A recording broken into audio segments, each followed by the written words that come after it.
Hello बच्चों, इस प्रश्न को पढ़ते हैं। लैंथेनाइड संकुचन के आधार पर स्पष्ट कीजिए लैंथेनाइड ऑक्साइडों के अम्लीय गुण की प्रवृत्ति। तो आइए इस क्वेश्चन के लिए मुख्य अवधारणा देखते हैं।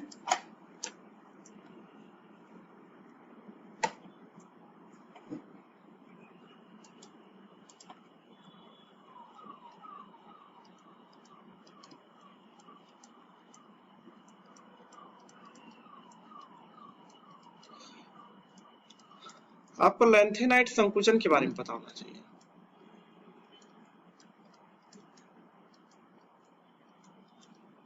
ठीक है, तो अगर हम लैंथेनाइड संकुचन की बात करें तो लैंथेनाइड संकुचन में होता क्या है कि जब इलेक्ट्रॉन हमारा एफ कोष में भरने लगता है, जब इलेक्ट्रॉन हमारा कहाँ पे भरता है, एफ कोष में भरता है, तो एफ कोष का आकार अनिश्चित होने के कारण एफ कोष क्या करता है, नाभिक के धनात्मक चार्ज को बहुत ही अच्छे तरीके से ढक नहीं पाता है। जब नाभिक के धनात्मक चार्ज को एफ कोष का इलेक्ट्रॉन ढक नहीं पाता है, तो वो नाभिक का धनात्मक चार्ज बाहरी कक्षा के इलेक्ट्रॉनों पर और तेजी से पहुंचता है, जिससे कि जेड इफेक्टिव बढ़ जाता है और वहां पे तत्व का आकार जो है वो घट जाता है। तो अगर हम इसी को लैंथेनाइड संकुचन बोलते हैं, संकुचन का मतलब कॉन्ट्रैक्ट होना, कंप्रेस हो जाना। तो लैंथेनाइड संकुचन के कारण जो लैंथेनाइड तत्व होते हैं उनके आकार क्या होते हैं, घट जाते हैं। तो अगर हम La से लेकर Lu तक की बात करें, La से लेकर Lu तक की बात करें, तो इनमें जो है आकार अगर इस तरफ जाए तो आकार बहुत ही तेजी से क्या होता है, घटता है। आकार क्या हो जाता है, घट जाता है। अगर हम इसकी बात करें तो ये इतना बड़ा होगा, अगर तो ये जो होगा इतना बड़ा होगा, छोटा होगा। ठीक है, अब पूछा है कि इसके अम्लीय प्रवृत्ति के बारे में बात करो। अम्लीय प्रवृत्ति इनके ऑक्साइड होगी, सपोज करो ये इसका ऑक्साइड हो गया La2O3, इसका ऑक्साइड हो गया Lu2O3। ठीक है, अब हमें बताना है अम्लीय प्रवृत्ति। तो यहाँ पे क्या है कि यहाँ पे जो धनायन है वो बड़े आकार का है, यहाँ पे धनायन जो है छोटे आकार का है। ऑक्साइड जो है O2- उसका आकार तो दोनों जगह सेम ही होगा, क्योंकि वो तो दोनों जगह सेम ही है।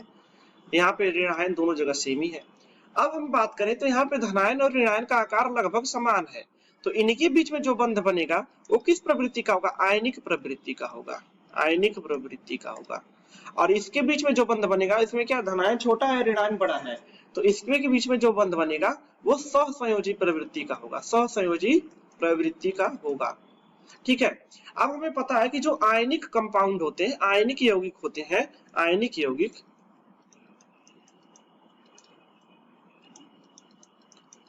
उनकी प्रवृत्ति होती है क्षारीय,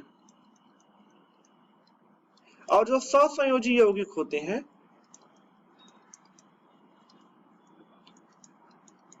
उनकी प्रवृत्ति होती है अम्लीय। ठीक है, तो हमसे पूछा कि अम्लीय गुण की प्रवृत्ति के बारे में बताने के लिए, तो जैसे हम La से Lu की तरफ जाते हैं, मतलब लैंथेनाइड श्रेणी में हम जैसे ही बाएं से लेके दाएं की तरफ जाते हैं, तो धनायन का आकार घटता जाता है और सहसंयोजी गुण क्या होता है, बढ़ता जाता है। सहसंयोजी गुण बढ़ता जाता है तो इसका मतलब अम्लीय प्रवृत्ति भी क्या होती है, बढ़ती जाती है। तो इसका आंसर हो जाएगा बाएं से दाएं जाने पर, बाएं से दाएं जाने पर लैंथेनाइड श्रेणी के तत्वों के ऑक्साइडों की अम्लीय प्रवृत्ति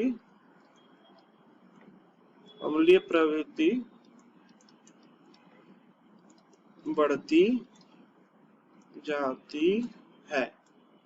तो आशा करता हूं आपको समझ में आया होगा। धन्यवाद।